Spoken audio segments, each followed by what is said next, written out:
Okay, today we want to do a brief video on preparing hives for the winter. I happen to live in southwestern Missouri, so we're far enough south I don't have to wrap hives in the winter, but I'll show you the 2 or 3 things that I do to prepare a hive for the winter. First of all, I keep a piece of 1/2-inch screen across the front of every entrance, and most of my hives will have that year round. I haven't put this one on yet because this is a new hive, but it sits across here like this.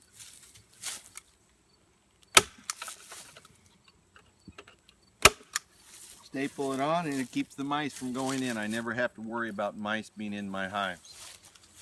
Secondly, most of my hives have a screen bottom board, and what I do to close off the screen bottom board for the winter is I take a piece of plastic signboard or something else, I tip up the hive and I slide the signboard underneath it.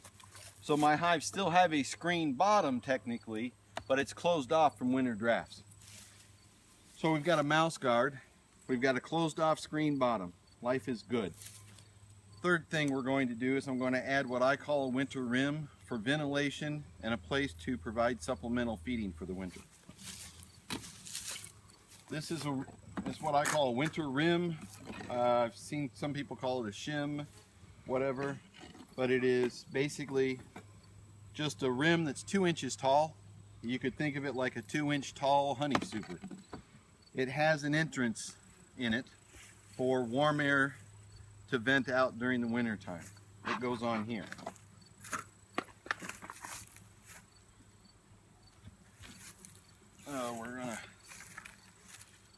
The winter rim would go on like this. Normally I would have the entrance facing the back of the hive. Put it on here so you can see it, but now I'm going to turn it the right way. So there's my winter rim. It stays on all winter long. I pull it off when the bees start adding new wax in the spring, just before swarm season. Get it off there, otherwise they'll fill it with combs and free-form honey, and that's a mess to clean up. So now they've got a space in the back for the warm air that comes up during the winter, and that warm air can vent out the back, and it keeps that warm air from condensating on the lid and then dripping back down through your bees. The other reason I like these rims is that it gives me this 2-inch space to add supplemental feeding. I like to make sugar cubes or sugar cakes. I make them in these sandwich-sized Tupperware containers. But you've got a sugar cube looks like this. Once it's hardened up, I can turn the Tupperware over, pop it out, and I've got a sugar cube in my hand. This sits right here, right on top of the top bars.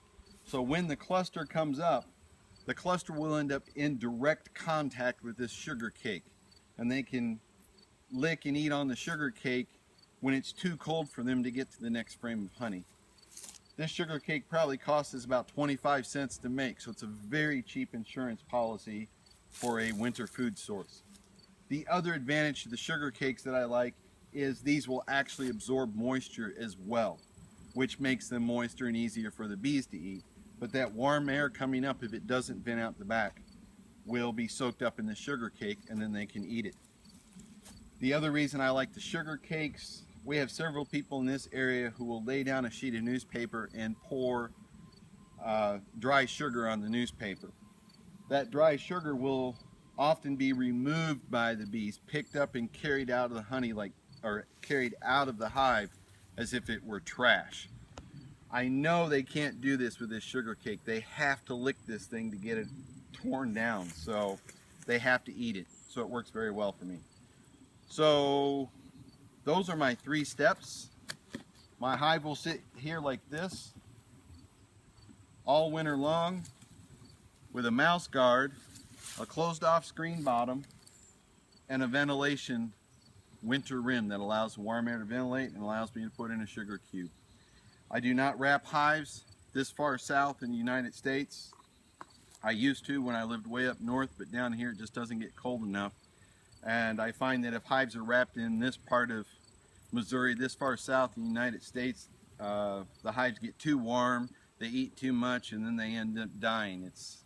It's actually loving them to death, which is a problem we see sometimes people are really concerned and they go overboard. But this works very well for me. I have a higher than average winter survival rate. I'm pretty happy with it. So send us questions if you have them.